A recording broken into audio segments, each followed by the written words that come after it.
Bueno, bienvenidos una vez más a una nueva edición de Sin Diplomacia. Acá con el amigo Jordi vamos a tratar de seguir con la novela de las elecciones en Argentina. Hoy vamos a tratar de ver el tema alianzas electorales para el balotaje segunda vuelta en lo que sería esta aventura de Javier Milei por el trofeo que es la presidencia argentina. Jordi, me gustaría que me hagas un pequeño análisis de tus impresiones de cómo, porque en realidad, a ver, al día de hoy ya están establecidas las alianzas, ya la política estuvo tomando su posición en esta nueva grieta de Milei o anti-Milei o peronismo o antiperonismo. ¿Vos qué estás viendo en este nuevo panorama político? Que el anti va a determinar el ganador de la elección, que la persona que genere más rechazo será el segundo y la persona que genere más rechazo será la segunda, la persona que genere menos rechazo será primera. Hay tal situación de polarización social provocada por la miseria política y por la miseria material económica y la sensación de urgencia que suele preceder a las revoluciones políticas que existen en muchos países, a veces revoluciones bolivarianas, a veces revoluciones liberales.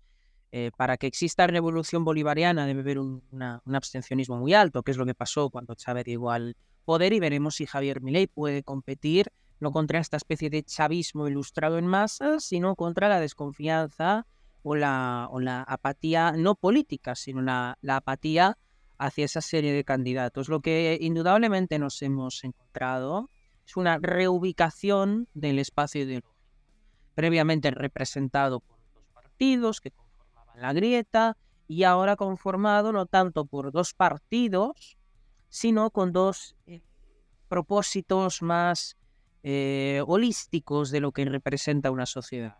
Massa y el antimasismo. Kirchner como cómplice en las sombras de Sergio Massa, o libertad, kirchnerismo, o baja inflación, miseria o seguridad. Es decir, Javier Milei es un personaje que ha sido capaz de asentar el lenguaje moral en el lenguaje político argentino, y el lenguaje moral es un lenguaje abstracto. Por eso Javier Milei ha conseguido que la grieta sea una grieta sobre categorías abstractas. Categorías no tanto relacionadas con personas, sino categorías relacionadas con consecuencias políticas amplias, metapolíticas, seguridad, inseguridad, orden, inestabilidad, orden o caos, continuidad o cambio, ¿no? Javier Milei en la primera vuelta representaba probablemente algunos valores y hoy tiene que representar los contrarios. Porque Javier Milei, dentro de su plataforma política, debía representar el caos. Se viene el estallido como canción en sus mítines, que se vayan todos, que no quede ni uno solo, cuando ahora Javier Milei está sumando a la mitad de la política argentina en su espacio. Es importante, ¿eh? Que se vayan todos y está sumando a la mitad de los políticos de su lado porque son más y porque esos representan a otros más, que son los votantes a los que tienes que convencer. Pues si Javier Milei en la primera vuelta representaba el caos, ahora tiene que representar el orden, porque el caos lo representa el político que está en el gobierno. El colapso económico, el caos social que se produce en las largas colas para conseguir gasolina, o las largas colas para comprar, y para que cuando tomes el producto, pues el producto sea un poco menos caro que cuando sales del supermercado, que a veces los precios son así de volátiles, ¿no? Cambian entre que coges el producto y te vas a la caja registradora para pagarlo delante de la cajera. Entonces, Javier Milei tiene que asumir unas formas de adjetivar su campaña política que probablemente no solo sean distintas, sino que sean contrarias a las que representó en primera vuelta, y tiene que saber lo que es la política en términos gramscianos, hegemónicos. Tienen que ser en el sentido que toma la Clau, por ejemplo, una persona muy conocida dentro de Argentina. Tiene que tomar a gente disímil, pero generar una clave hegemónica para intentar que muchísimos espacios terminen uniéndose a su forma de poder, sea en forma de ministerios o simplemente en forma de apoyo explícito a su campaña política. Por lo tanto, Javier Milei lo que tiene que hacer para ganar las elecciones es convertirse en una persona que genere menos rechazo que el rechazo que genera Sergio Massa. Con independencia de lo que las encuestas digan, poniendo a uno ligeramente por encima o poniéndolo a ese mismo tipo un poco por debajo, lo que dicen los sondeos de opinión es que Massa genera mayor rechazo que Javier Milei. Lo que significa que en condiciones normales Javier Milei debería ganar la elección, salvo que pierda contra el voto en blanco. Pero yo creo que si Javier Milei pierde la elección, no lo perderá contra Sergio Massa. Lo perderá contra aquellas personas que, detestando más a Sergio Massa, no les aporta a Javier Milei una preferencia que en su escala preferencial esté dentro de lo votable o esté dentro de lo asumible. Por supuesto, los medios de comunicación tienen un peso bastante significativo, ahora son mucho más lisonjeros con Javier Milei, ahora lo tratan con un poquito más de benevolencia, invitan menos al que escribe un libro sobre el medium del perro y el loco y la hermana y el incesto, e invitan más a las personas más respetables de su campaña. Los medios que saben que con Sergio Massa se puede vivir peor, ya no invitan a Lilia Lemoine y no se les pasaría por la cabeza invitar a Alberto Venegas Lynch. Por supuesto, yo creo que Javier Milei tuvo un error de percepción del momento. En política no sirve, si las cosas van bien, manténlas igual. Porque la sociedad es volátil, especialmente cuando tu rival se pone las pilas e intenta comprarte. Hay ámbitos de la vida donde la innovación no es necesaria si las cosas funcionan bien. Pero esta suerte de estoicismo no funciona dentro de la política cuando tu rival tiene las herramientas para canjear o para transar con las voluntades políticas de los argentinos, incluso de los argentinos que te han llegado a votar a ti. Javier Milei tuvo que interpretar las PASO como su verdadera primera vuelta. Es decir, como el medidor del pulso de qué prefiere la gente cuando hay una gama amplia de partidos y hay una gama amplia de preferencias. Lo que tuvo que hacer Javier Milei, visto el resultado de las PASO, es saber que sus propios son el 30%. Y que lo que amplía su 30% no es producto de los propios, es decir, de los que te compran tus ideas, de los que te compran tus plataformas y de los que te compran las excentricidades de Alberto Venegas Lynch sobre cómo tratar al Vaticano, sino que, dado que el antimasismo parte con una desventaja fundamental en política, que es la división, que es una desventaja política, al menos para ganar elecciones, dentro del liberalismo la división es virtud. Dentro de la política no. ¿Por qué? Porque la política es un ámbito profundamente antiliberal. Y como la política es un ámbito muy profundamente antiliberal, la política se mueve de acuerdo a unas coordenadas con las que no funciona el Instituto Juan de Mariana, donde tienes un tipo que te defiende la eutanasia, tienes un tipo que te habla en contra. Tienes a Miguel Ancho Bastos hablándote del alma y tienes al imbécil de Capella diciéndote que el alma no existe, que somos todos en fin, moléculas aleatorias y azarosas. A mí me cae bastante peor, convencido, como acto de fe lo digo, cosa que a él le servirá como una razón bastante útil. Entonces, la política no es un campo donde las diferencias sean símbolo de fortaleza, porque la política es un espacio antiintelectual. Y el peronismo ha demostrado ser profundamente antiintelectual, porque el peronismo, cuanto más pobre, más violento y más drogado, mejor establece sus mecanismos de dependencia para que esa debilidad se convierta en el mejor puente para votar peronismo. Porque el peronismo te mantiene en la cárcel, acostumbrado al tratamiento carcelario, le coges la tarta de manzana, pero no le coges la llave para salir en libertad. Esto es exactamente lo mismo. Cuando tú armas una clientela política, generas esclavos. Y los esclavos son esclavos por la autopercepción de dependencia. Evidentemente esa relación se rompe, y eso lo dice un viejo autor en el siglo XX, cuando los subordinados entiendan que en cierta medida son superiores o son más vivos, o son más inteligentes, o son más virtuosos que sus amos, la sociedad, que fundamentalmente es un espacio de jerarquías, se va a romper tal y como la conocíamos. Y eso, por ejemplo, está pasando hoy en las sociedades donde vivimos, donde nos encontramos que los padres dejan de tener una autoridad medular sobre los hijos y los hijos encuentran fuentes de referencia y fuentes de información distinta, lo que genera que el ámbito de respeto paterno se convierta en un ámbito más anárquico, más irrespetuoso, y la forma en cómo a veces las jerarquías existen. Bueno, pues la política mantiene sus jerarquías y la política se blinda contra las fuentes de división. Javier Milei ha decidido airear las diferencias que tiene con compañeros de filas porque considera que la división es una virtud. Pero Argentina, y voy a poner el ejemplo de España para que la gente no piense que estoy siendo pues un antiprosélito de Argentina, pero la mayor parte de los países son países aborregados políticamente donde las diferencias no se respetan, sino que las diferencias se consideran apestosas y se consideran apestantes. De hecho, Michael Huemer, que tiene un grandísimo libro sobre el problema de la autoridad política, explica a través de distintos experimentos, el experimento de Stanford, el experimento de Milgram, explica que la autoridad existe precisamente demostrándolo a través de distintos experimentos sociológicos, porque nosotros entendemos que existe un deber de obediencia que somos incapaces de quebrar, aunque eso nos sume en la peor de las inmoralidades personales.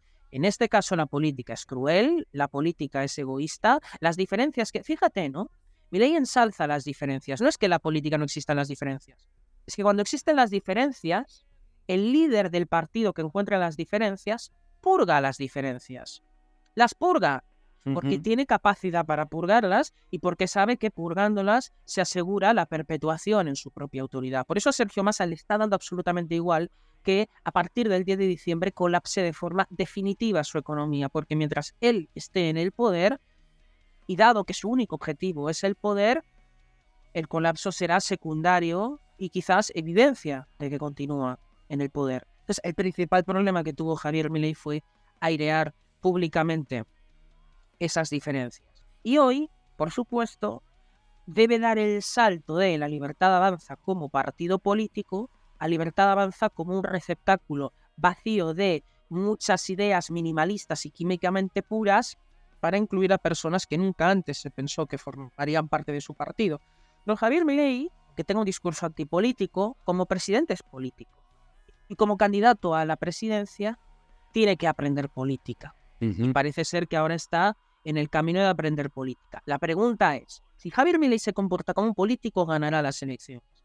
La pregunta es, estas lecciones a cámara rápida que está aprendiendo sobre los acontecimientos de sus propias decepciones, ¿llegan en el momento justo para tener margen de ganar? Pues esa pregunta la van a resolver los argentinos, pero el perfil más camaleónico, más político, más cínico, tiende a ser aquel que llega al poder. Por tanto, Javier Milei estará pendiente, quizás de decepcionar a muchos propios, pero quizás de sumar las suficientes voluntades como para que eso no sea problema. Una de las cosas que hay que darle la derecha o la virtud a Milei fue esto de que supo ver o supo anticipar cómo iba a ser el esquema político a partir de esta elección. Él dijo, muy rudimentariamente, ¿no? Las alianzas se van a romper, todas las alianzas políticas se van a romper y la política se va a reorganizar de manera ideológica. Él dijo, los que priorizan la libertad van a estar de un lado y los que son colectivistas van a estar del otro lado. A la postre de los hechos de cómo se fue dando, sobre todo en estos días, se cumplió. Digamos, tenemos de un lado, apoyando a Javier Milei, tenemos a Patricia Bullrich, a Mauricio Macri, y bueno, y cada tanto están apareciendo figuras como por ejemplo un intendente que ya no está más de intendente, pero que es una figura del PRO que se llama Aguaciel, tiene un perfil bastante bueno como político, que se van sumando de a poco, ¿no? y van dando su apoyo expreso a lo que sería la candidatura de Massa. Ahora, tenemos dentro de Juntos por el Cambio todo el aparato político de la Unión Cívica Radical, partido que está asociado a la Internacional Socialista como miembro pleno. No es poca cosa, o sea, no solamente están declarados, sino que están declarados orgullosos y encima con voto pleno dentro de el organismo que los nuclea a nivel internacional. ¿Qué me contás de esos acontecimientos? Bueno, la razón por la que ha habido extremada dureza entre Javier Milei y Juntos por el Cambio era precisamente porque la victoria de Milei implicaba la destrucción de Juntos por el Cambio. Mientras que la victoria de Milei en segunda vuelta contra Sergio Massa no implicaría necesariamente la destrucción del peronismo. No lo haría. Y la razón de que esa dureza existiera en primer lugar es muy fácil. Javier Milei y Patricia Bullrich estaban compitiendo territorialmente, localmente, por el espacio propio, por el espacio opositor.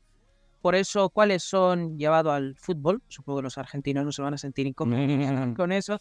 Llevado al fútbol, ¿cuáles son los partidos más duros, más tensos, más guerreros? Los derbis. ¿Qué son los derbis? Los partidos que juegan los equipos de la propia ciudad.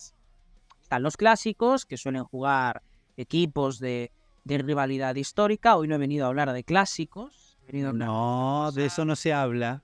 De eso no se puede hablar, por supuesto. Pero los derbis más duros son los derbis territoriales. Los derbis para dirimir cuál es el mejor equipo de la ciudad. ¿Por qué? Porque compiten por símbolos propios, por espacios propios. La razón por la que el duelo Milei-Bullrich fue incluso mucho más duro que el duelo Massa-Milei, hombre, hago paréntesis, claro. Obviamente acusar a una persona de tirar bombas, ¿por qué acusar a una persona corrupta? Pues díganle usted a Bullrich porque participó de esas actividades. Claro, es que las acusaciones nacen de una actividad biográfica incontrovertible, ¿no? ¿Pero por qué las acusaciones fueron especialmente duras? Porque competían por la territorialidad de un mismo espacio. Es decir, competían por una misma silla, que era la silla de la oposición al gobierno. Evidentemente, si hace varios años nos dicen que la figura opositora del gobierno se llama Javier Gerardo Milei, ¿no? Nadie se lo cree. Nadie se lo cree, por lo que es una buena noticia de largo alcance, de largo plazo. A partir de ahí, por supuesto, la oposición nunca puede ser un hecho aislado. La oposición es un hecho institucional. La oposición es un hecho político. La oposición es la disputa por un cargo. Es decir, que pasamos del espacio de los debates de los medios de comunicación a dos voces intratables, neuras, a ir al espacio de la política, que es el lugar donde la disputa del poder existe, porque no existe poder fuera de la política, en un espacio donde el poder se ejerce a través del uso de las armas. Y las armas las tiene el Estado. Y el Estado se compone de instituciones políticas y esas instituciones son las instituciones donde el poder está disputado. Por tanto, Javier Milei ha comprendido que su victoria implica la implosión de Juntos por el Cambio, pero que hay figuras valiosas o respetables de Juntos por el Cambio en un entendimiento brutal de la política, que es la unión no de los iguales, sino la unión de los parecidos, ¿no? Porque los iguales ya están juntos. De hecho, Milei y Bullrich lo han dicho en algunas entrevistas para figurar su alianza. Bueno, ustedes están juntos ahora, pero es cierto que ustedes no están a favor de dolarizar, o ustedes no están a favor de un banco central autónomo, porque eso significa que el banco central se equivoca autónomamente. Entonces, ¿qué pasa aquí? Bueno, la respuesta es clara. Si estuvieran de acuerdo, hubieran ido en el mismo partido y no han ido en el mismo partido. ¿Y por qué están juntos ahora? Bueno, porque la política es la unión, no de los mismos, sino de la unión de los parecidos. Ejemplo claro, preclaro, propia existencia de Sergio Massa en un espacio kirchnerista, cuando Sergio Massa fue una persona que antecedentemente, fue un competidor electoral contra el kirchnerismo. Y hoy no lo es, porque la política es la unión de los parecidos. ¿Por qué? porque los mismos o los propios, los iguales, son en número menos que los distintos. Hay muchas más personas distintas, pero parecidas, que personas idénticas o iguales. Y la política busca el poder. Y para llegar al poder se necesita mayor número.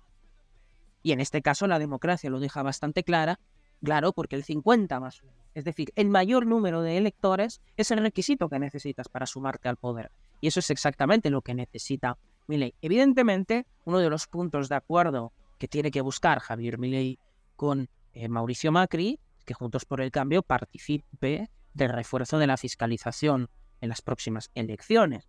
Cosa que puede ser sorprendentemente un buen augurio porque significa que personas dentro del PRO, quizás no solamente personas dentro del PRO, sino gobernadores del PRO puedan ayudar a Javier Milei en la fiscalización, mientras que Sergio Mas ha mejorado mucho sus resultados, porque evidentemente existen muchos gobernadores, existen muchos intendentes que se jugaban su propio puesto dentro de la primera vuelta, razón por la cual han quemado prácticamente todas las naves para garantizarse un golpe de timón de Sergio Mas. En una sociedad pendular que ha pasado de Milei es el que está más cerca de ganar la elección, a Sergio Mas es la persona más cercana de ganar la elección, cosa que se relaciona con lo que, por ejemplo, Giovanni Sartori podría llamar una especie de pluralismo extremo, donde Argentina es una sociedad que en este caso no se dirige al centro. Es decir, no se dirige a las fuerzas centrípetas, sino que se dirigen a las dinámicas centrífugas. Lo que significa que Argentina es una sociedad altísimamente dividida. Y volvemos a la pregunta del inicio. En las sociedades divididas, ¿quién gana? En las sociedades divididas gana aquel que políticamente es capaz de mantener su unidad.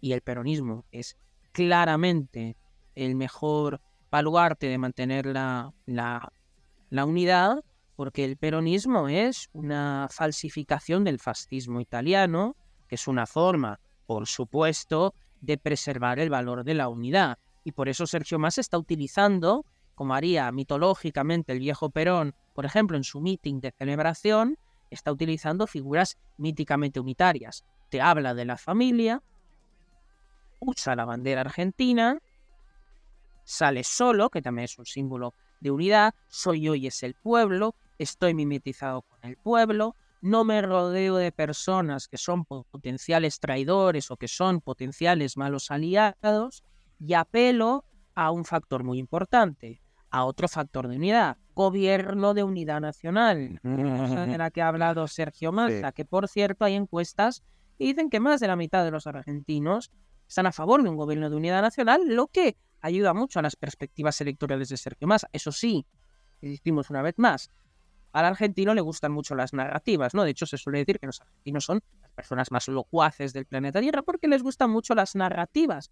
¿Sabes? Que muchas veces las narrativas quedan en nada delante de los hechos. ¿Cuáles son los hechos? No hay ningún partido político que haya aceptado un gobierno de unidad nacional con Sergio Massa. Pero Sergio Massa sigue apelando al valor de la unidad y a la gente le gusta el valor de la unidad. Pero no se va a sumar ningún partido a su gobierno. Quizá Carlos Melconian podría ser ministro de Economía de Sergio Massa, que es un hecho que se ha barajado y del que se está hablando, pero eso no implica la sumatoria de ningún partido político. No hay nadie dentro de Juntos por el Cambio que como organización explicite su apoyo a Sergio Massa. Los que van a apoyar a Sergio Massa son los Lustó, los Gerardo Morales, la gente que dice que no vota a Milei, ¿no? Esa es la gente que dentro de Juntos por el Cambio va a votar a Sergio Massa, pero no es algo que se haya verbalizado. La gente, sin embargo, se creerá que ese gobierno de unidad nacional existe. De hecho, nombraste a Lustó, el hombre que ya fue ministro acá de Economía y casi deriva en una guerra civil. Que hubiese estado bueno, te digo, ¿eh? Hoy en día no estaríamos en la situación que estamos. Capaz que seríamos algo así como una especie de Estados Unidos. Tranquilo que la guerra civil empieza el 20 de noviembre, esa cosa resulta. No, olvídate. Sí, es así. Bueno, gente, espero les haya gustado este breve episodio de Sin Diplomacia. Vamos a tratar de ir subiendo más videos durante la semana, así que no se olviden de dejar su like, su comentario con sus impresiones de lo que estuvimos hablando. Si tienen algún tipo de opinión sobre esto que dijimos, por favor compártanla, debatamos con respeto en la caja de comentarios y si no... sí, también, no importa, está todo bien. Claro. Y nos vemos en la próxima. Adiós.